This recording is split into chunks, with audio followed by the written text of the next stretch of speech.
এবং এমনকি আল্লাহর হাবিবকে বিষ পান করিয়ে মারার পরিকল্পনা হয়েছে অনেকবার। জীবন্ত বাড়ি থেকে জখম করে কুপিয়ে হত্যা করার পরিকল্পনা হয়েছে অনেকবার। লাস্ট অফ অল যখন একেবারে সর্বশেষ পরিকল্পনা হয়েছে আল্লাহর হাবিবকে শেষ করবে, তখন আল্লাহ তাআলা বলেছেন তুমি হিজরত করে চলে যাও, কারণ এখানে থাকলেই আজকের নাইটটাই তোমার জন্য শেষ। আল্লাহর হাবিব ওই দিনকে হিজরত করেছেন। তার আগেও তাকে অনেকবার মারার পরিকল্পনা হয়েছে, কিন্তু আল্লাহ এইভাবে বলেন নাই যে তুমি চলে যাও। কিন্তু যেই দিন একেবারে সব কিছু ক্লোজ করে নিয়ে একেবারে এলাকার সকল মানুষ ঐক্যবদ্ধ হয়ে তাকে কুপিয়ে জখম করতে চেয়েছেন, ঠিক সে সময় আল্লাহ তাআলা তাকে একটা উপায় বাতলিয়েছেন। উপায় বলেছেন যে তুমি মক্কা থেকে মদিনায় চলে যাও, হিজরত করো। তিনি মক্কা থেকে মদিনায় গিয়েছেন, হিজরত করেছেন। এলাকার মানুষ তাকে কুপিয়ে হত্যা করতে চেয়েছে। এখন এখানে একটা প্রশ্ন, আল্লাহর হাবিব কি কারোর জমি লিখে নিয়েছিলেন? বলেন, লেখেন নাই। আল্লাহর হাবিব কারোর জমি লেখেন নাই, কারোর সাথে খারাপ আচরণ করেন নাই, কারোর বিরুদ্ধে মিথ্যা সাক্ষী দেন নাই, কারোর জন্য ক্ষতির কোনো কারণ হন নাই। বরং যতটুকু চেষ্টা করেছেন মানুষকে হেফাজত রাখার জন্য, সুরক্ষিত রাখার জন্য এবং মানুষের জান মাল সম্পদ রক্ষিত রাখার জন্য চেষ্টা করেছেন। অথচ সেই মানুষটাকে এলাকার মানুষ সিদ্ধান্ত নিয়েছে কুপিয়ে জখম করবে। কেন জানেন? আপনি অতিরিক্ত ভালো হলে টিকতে পারবেন না, আবার অতিরিক্ত খারাপ হলেও বেশি দিন বাঁচতে পারবেন না। আল্লাহর হাবিব এটা প্রমাণ দিয়েছে। তো এই জন্য আল্লাহ তাআলা বলছেন যে ওয়ামিন শাররি গাসিকিন ইজা ওয়াকাব, রাতের পাপ থেকে। এখানে তিনটা ব্যাখ্যা। একটা হলো রাতের অন্ধকার যখন আসে তখন মানুষ পাপ করে, আমরা রাতের পাপ থেকেও আমরা হেফাজত থাকার জন্য আল্লাহর কাছে দোয়া করতে পারি। ওয়ামিন শাররি গাসিকিন ইজা ওয়াকাব, এটা হচ্ছে আমাদের রাতের পাপ থেকে দোয়া। আপনি সারাদিন ভালো আছেন, রাত্রেবেলা কিছু ঝাল মরিচ, কিছু বেগুন, কিছু পেঁয়াজ অন্য জমি থেকে তুলে আপনার জমিনে রাখলেন, এরকম পদ্ধতি আছে না নাই? আছে। আল্লাহ তাআলা এই দোয়া বলছেন যে এই দোয়াটা করো যাতে করে তুমি এই ধরনের পাপের সাথে জড়িয়ে না যাও। আমরাও এই দোয়া করি, ওমিন শাররি গাসিকিন ইজা ওয়াকাব। আমরা এই দোয়াটা সবসময় পড়বো ইনশাআল্লাহ। এই দোয়াটা যদি আপনি পড়েন তাহলে এই ধরনের কোনো পাপ আপনি করতে পারবেন না। রাতের অন্ধকারে অন্যের জমির ফসল তুলে নিজের জমিতে রাখা, আর সকালবেলা তা হাসি সাতটা এবং হাসি মুখে বাজারে নিয়ে গিয়ে বিক্রি করা, এটার নজির মনে হয় সব এলাকাতেই কম বেশি আছে। ঠিক কিনা বলেন? আছে। এগুলো থেকে আমরা হেফাজত থাকি। আমাকে এরা অনেক দিন আগে একজন বলছিলেন যে ভাই, তার জমিনে সরাসরি আমাকে ডিরেক্ট দেখিয়েছেন যে ভাই দেখেন কলা গাছ আছে, কলার যে খান বলে, বোগ বলে, ওটাও আছে, কিন্তু কলা নেই। আমি দেখলাম সত্যি কলা নেই, ওই এক ছড়ি মনে হয় কলা আছে, বাদ বাকি করতে জেনেরা নিয়ে গিয়েছে।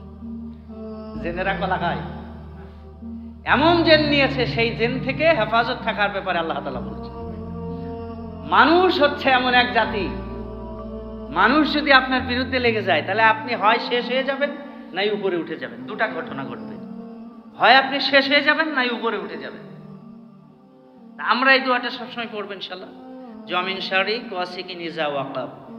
আমরা পানা চাবো রাতের পাপ থেকে, পানা চাবো রাতে যে মানুষগুলি অনিষ্ট করতে চায় তাদের থেকে, পানা চাবো আমরা রাতে যে জিনগুলি মানুষের ক্ষতি করতে চায় তাদের থেকে। ইনশাআল্লাহ এই ধরনের ঘটনা ঘটতে পারে। জিন জাতীয় মানুষের ক্ষতি করার জন্য খুব ঘোরাফেরা করে।